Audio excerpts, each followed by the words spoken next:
Bagaimana kita berpenampilan ya dengan baik, yang aman untuk kita dan sebagai bidan pemberi layanan dan juga kepada pasien kita, itu sebenarnya sudah ada panduannya. Pasien merasa dekat gitu sama kita, oh ternyata bidannya pun bisa merasakan, dan akhirnya di situ kayak dapet chemistry. Jadi itu teriak nyubit bidannya gitu ya. Nah, bidan itu ngomong, "Ibu jangan cubit, sakit."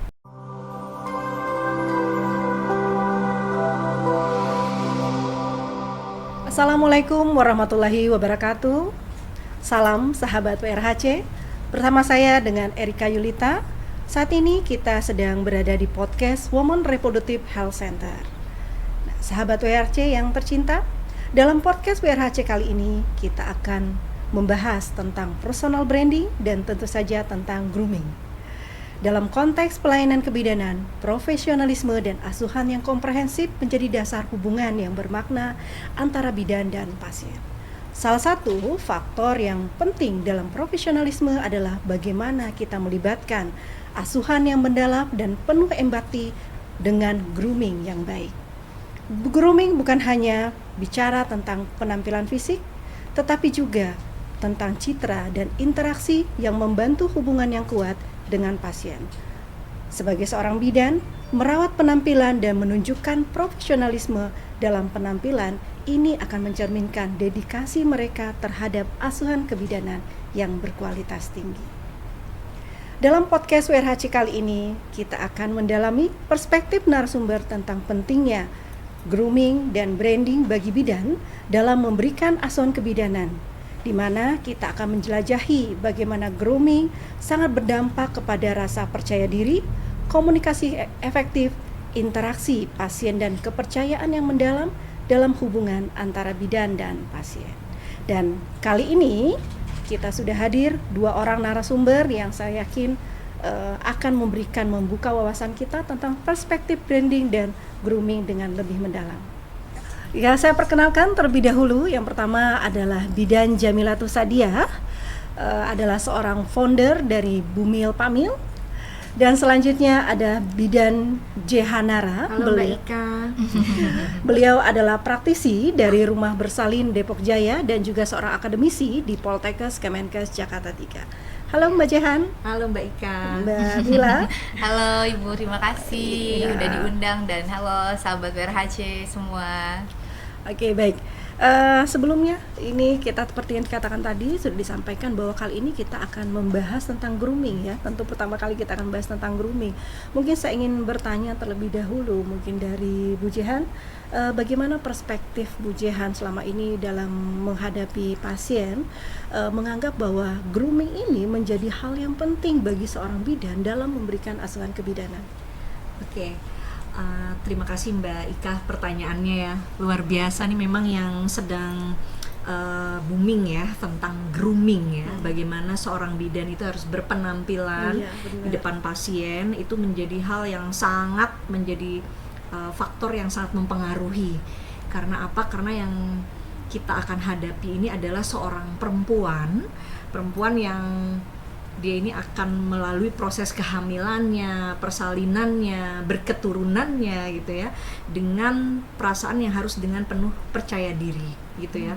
Nah, bagaimana dia bisa percaya dengan dirinya, bagaimana dia bisa yakin dengan dirinya bahwa dia mampu untuk melakukan proses reproduksi tersebut, tentunya butuh pendamping atau butuh bidan, yang saat ini kita adalah bidan ya Mbak Ika ya.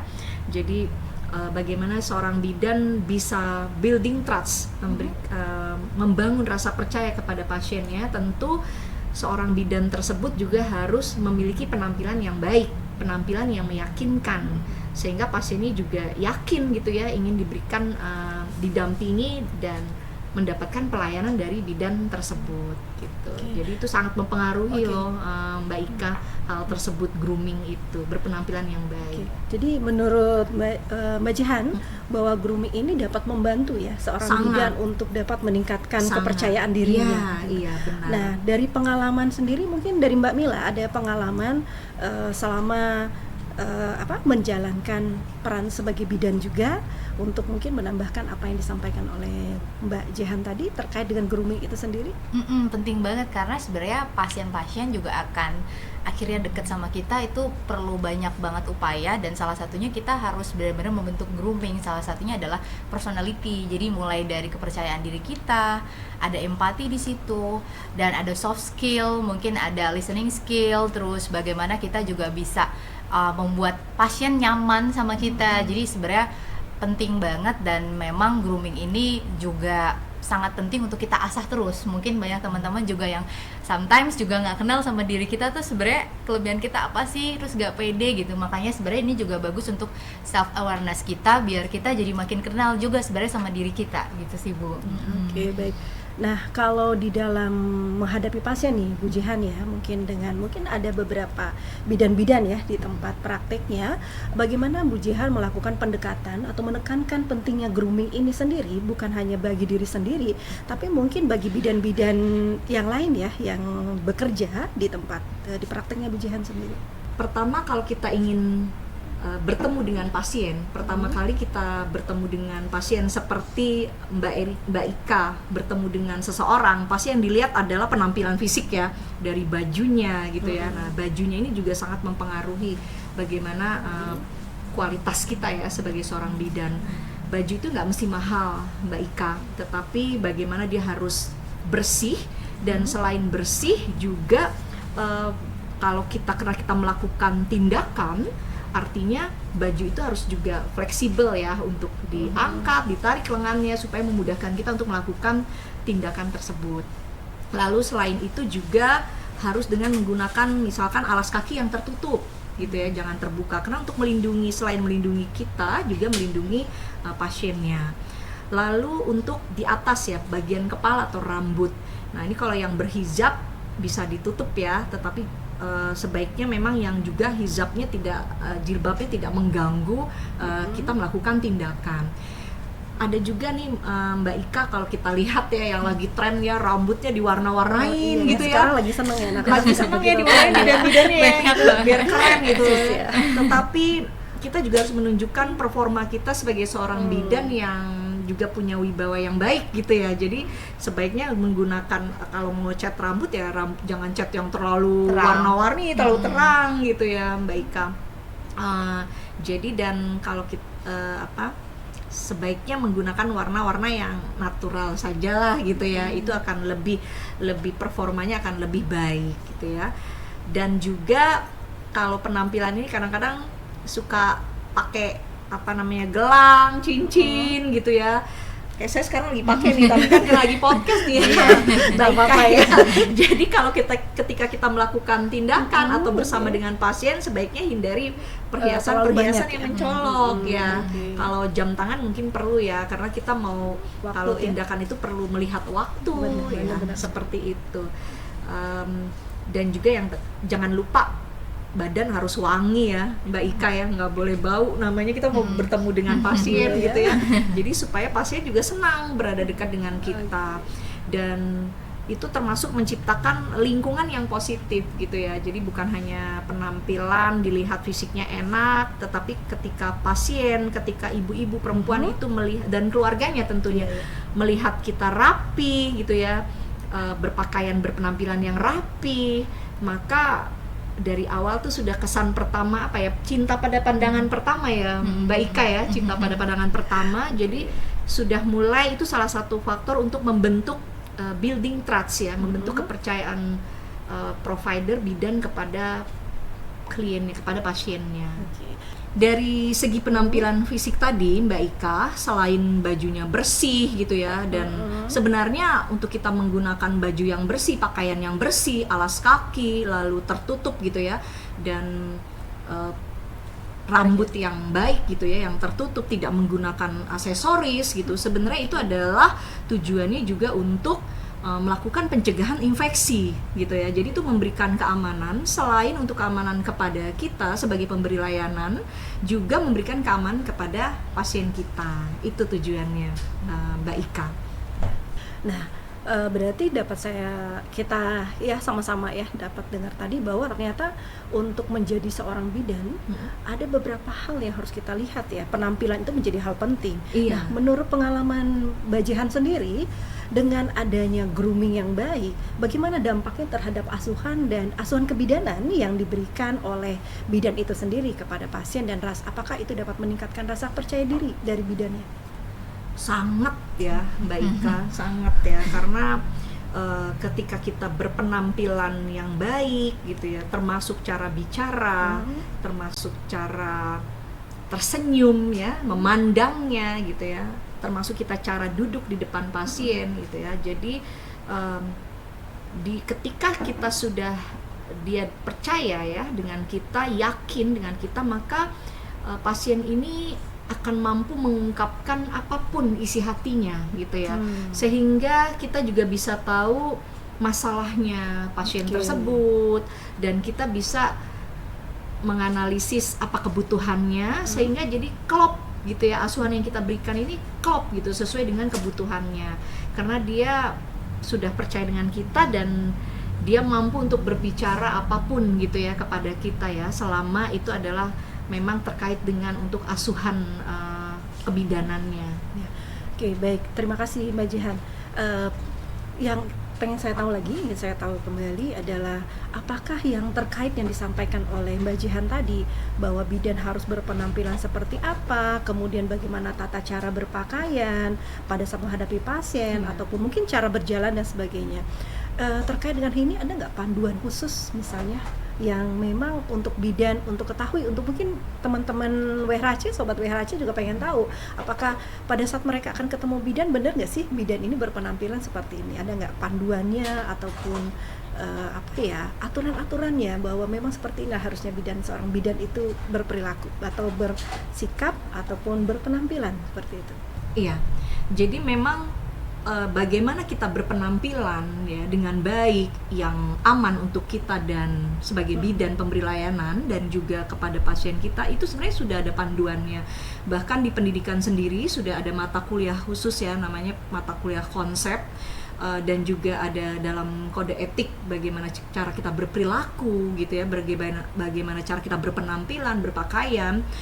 Itu sudah ada di dalam konsep kebidanannya ya, di dalam pendidikan mata kuliahnya juga sudah kita ajarkan gitu ya, dan juga ada di dalam kode etik profesi, sehingga itu memang sudah jelas panduan dan standarnya. Oke, baik.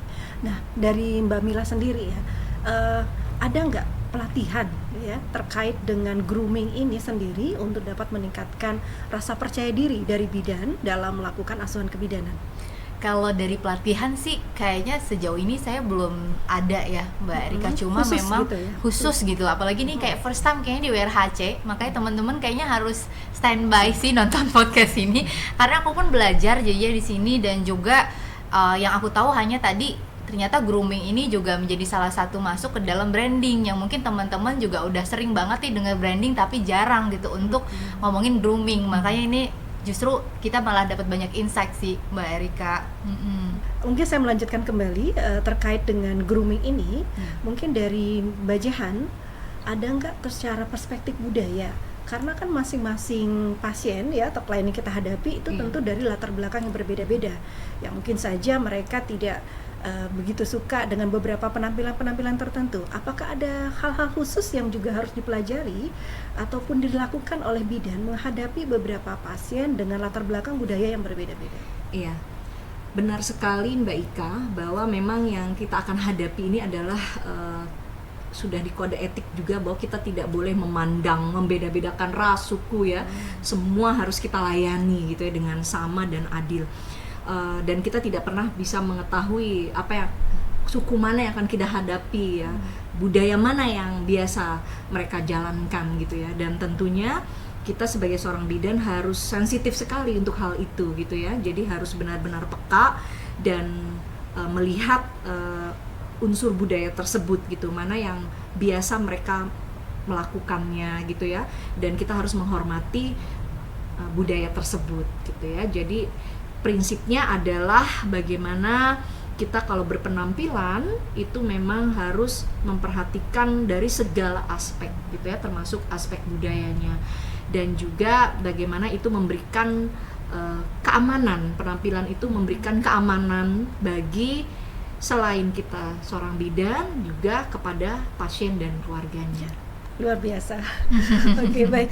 Nah, dari sisi ini Mbak Mila, ini kita tahu ya Mbak Mila ini salah satu founder dari Bumil Pamil ya. Nah, mungkin saya pengen tahu nih dari Mbak Mila berkali dengan pasien, ada nggak perspektif ataupun pandangan dari pasien sendiri terkait dengan grooming yang dilakukan oleh seorang bidan dalam membangun kepercayaan ataupun meningkatkan kenyamanan dari pasien sendiri terhadap pelayanan yang dilakukan oleh bidan. Iya, jadi kalau dari definisinya sendiri bahwa bidan to midwife, pendamping perempuan, banyak banget teman-teman atau pasien tuh cerita nyaman sama bidan karena memang merasa deket gitu, karena ada di situ grooming keibuan, ada empati, kita bisa merasakan juga apa yang dirasakan sama pasien sehingga tidak ada gap antara pasien dengan bidan gitu. Dan ternyata itu salah satu keunggulan kita sebagai bidan, yaitu perempuan dan seorang ibu yang kadang pasien tuh suka cerita nyaman banget buat cerita sesama ibu sama perempuan karena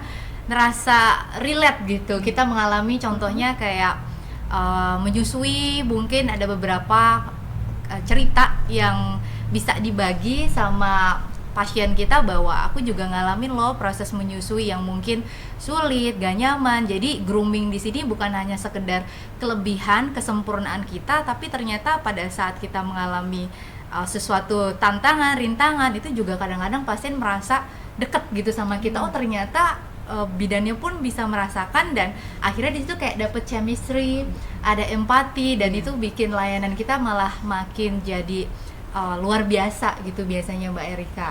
Baik, tadi kita sudah membahas bagaimana pentingnya grooming dan dampak grooming itu sendiri bagi asuhan kebidanan yang dilakukan oleh seorang bidan. Nah, dalam pelaksanaannya sendiri, adakah tantangan yang dirasakan pada saat mengintegrasikan atau melaksanakan grooming itu sendiri bagi seorang bidan?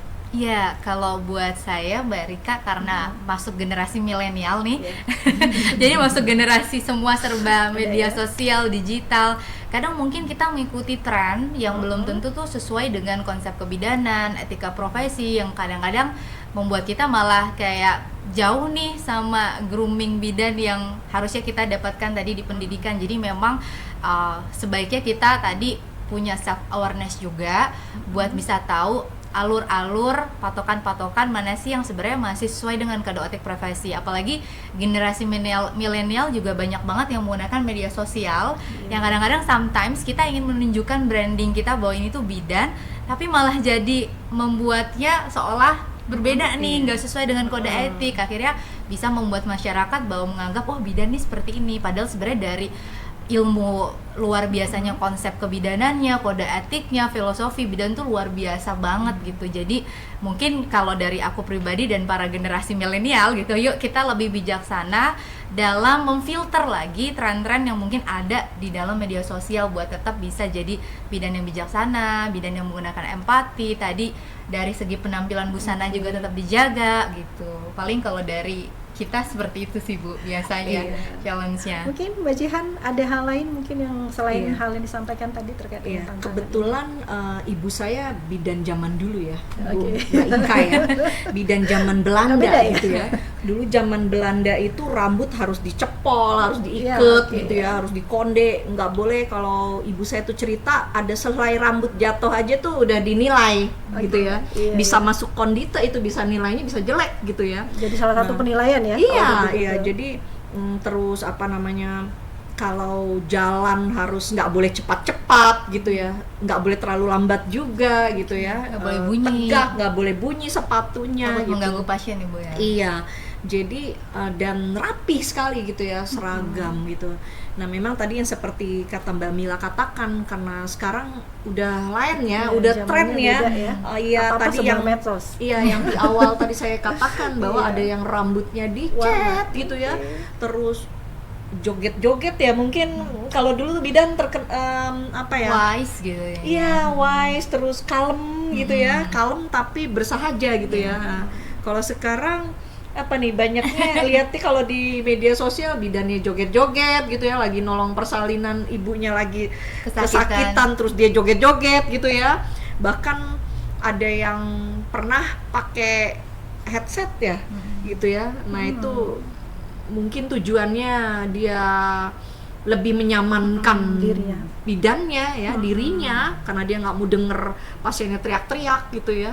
Atau mungkin dia memang gayanya mungkin dia lebih tenang kalau sambil nolong partus sambil denger musik gitu ya.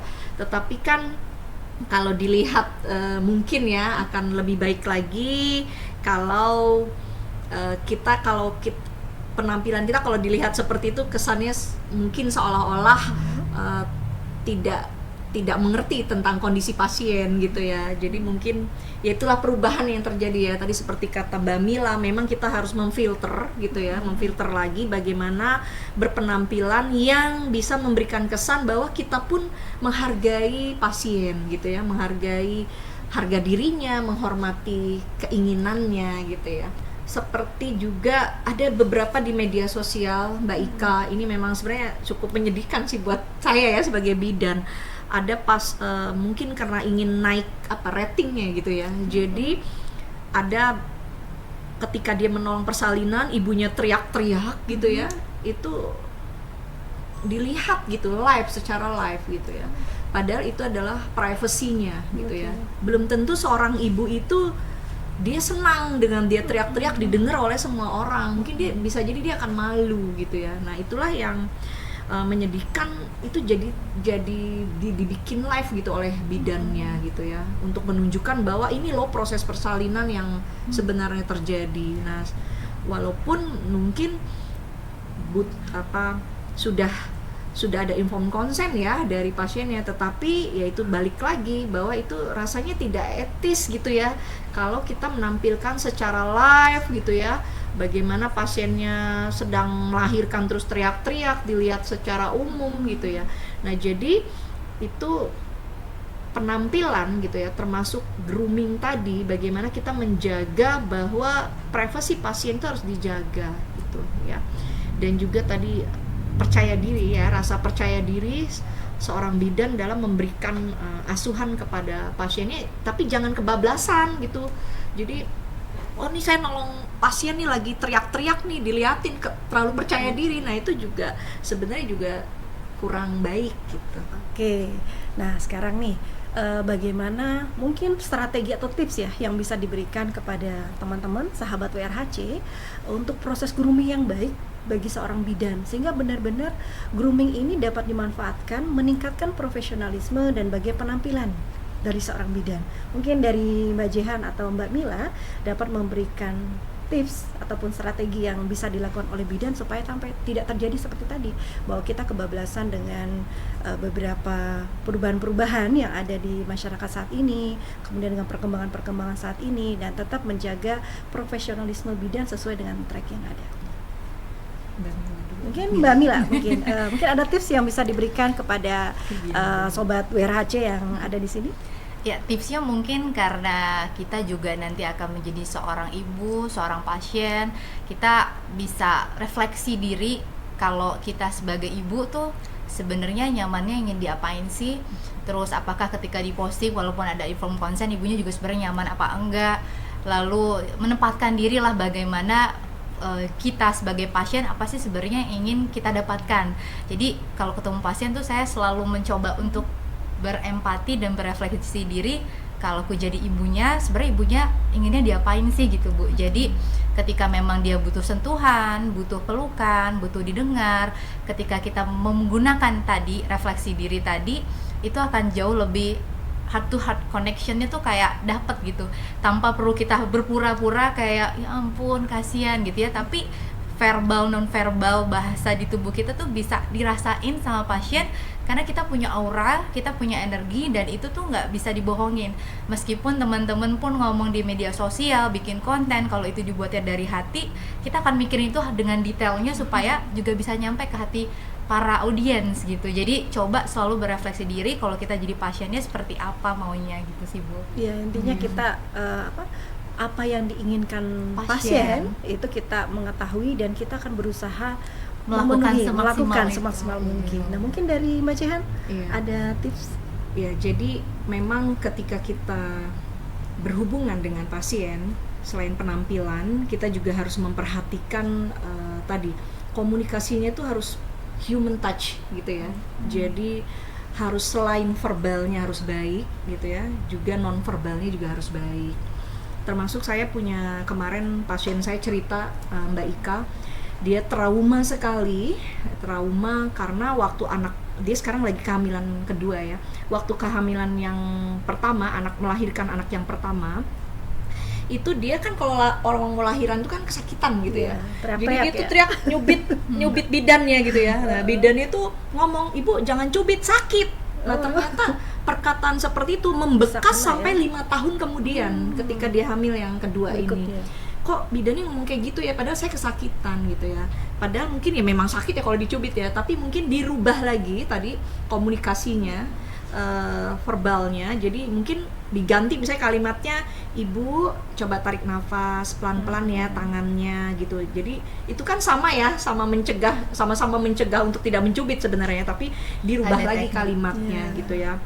Lalu non-verbal juga ya. Jadi ketika kadang-kadang kita suka kepo nih ya, Mbak Mila, kalau ketemu pasien gitu ya, ada yang kehamilannya tidak diinginkan, atau mungkin kehamilannya tidak ada suaminya, mungkin gitu ya, langsung kita bidan suka kepo gitu ya, kemana suaminya, ini di mana gitu ya, kok bisa, nah itu mimik-mimik dan kata-kata itu ya, itu juga harus benar-benar diperhatikan oleh seorang bidan gitu ya. Jadi tadi seperti kata Mbak Mila katakan, bahwa memang harus kita punya rasa empati, itu bukan aduh kasihan ya, enggak gitu, enggak usah harus ikut nangis juga, enggak gitu ya. Tetapi bagaimana kita bisa menjadi pendengar yang baik gitu ya, dengan postur tubuh kita, wajah kita yang memang netral, natural, yang menunjukkan rasa empati dan mengerti gitu ya, Mbak Ika. Itu yang perlu sekali kita harus lakukan sebagai seorang bidan.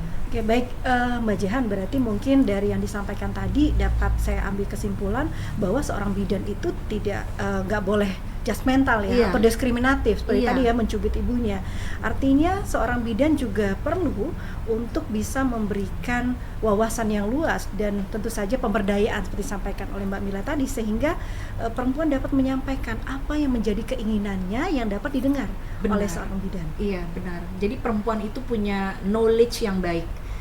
Ketika dia punya high knowledge, maka dia akan mampu mempersiapkan mind, soul, and body-nya gitu ya, sehingga dia bisa memberdayakan dirinya dan akhirnya dia menjadi sehat.